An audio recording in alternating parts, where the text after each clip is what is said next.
Well, no two people are the same, and neither are their mortgage needs. And that's why we've got Adele Harrison from Affinity Credit Union with us today to talk about mortgage solutions. Adele, let's start with the mortgagee with an expiring term. What do they need to consider? So when your mortgage is coming up for renewal, it's a great time to consider where you are in life. Where is your financial situation? A lot of the times, your financial situation is a lot different than when you signed that mortgage 5 years ago.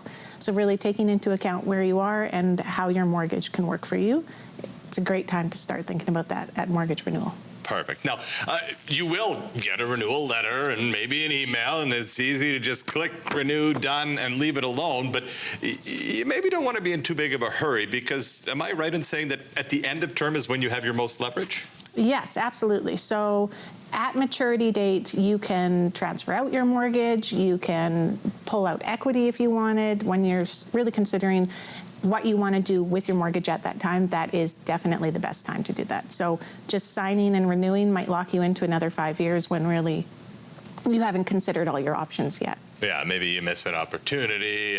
You're too locked in on an interest rate number, and you maybe want to step back and think big picture. It makes sense. Now, Affinity, I know this because I just did this. Full disclosure, offers a mortgage switch program which can cover the cost of the switch. Yes, absolutely. So if your mortgage is up for a renewal, when you transfer it over to another financial institution, there are fees associated with that. They can be property tax searches, land title searches, appraisals, First Canadian title fees. Those will be all covered for us when you transfer your mortgage into Affinity. Perfect. Love that.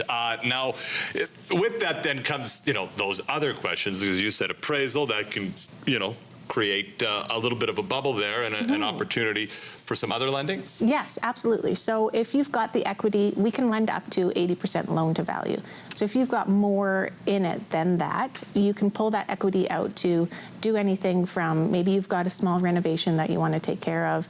Maybe you want to consolidate some debt that's building up and put it into your mortgage rate instead of the larger consumer rates that you'd be paying on a credit card, or even maybe it's an opportunity to start paying down your mortgage faster and increasing your mortgage payments. That's always something to consider too. Yeah, lots of different ways to skin the cat when it comes to the mortgage. And let's talk about timing, because we could get into hypotheticals ad nauseum, and we won't, but we want to just talk about timelines. When is too soon, or is it too soon to start thinking about these things? You really want to start thinking about it 3 to 6 months out of your renewal, and then we have lots of time to do that appraisal, consider the equity that you might have, look at what interest rates are doing and things like that. So that's usually the time frame we'd like to start looking at it. Yeah, no doubt about it. Otherwise, you can find yourself paying a little extra in the open rate. But we won't get into my situation at all here today, will we? Thank you so much, Adele. You can find out more online at mortgages.affinitycu.ca.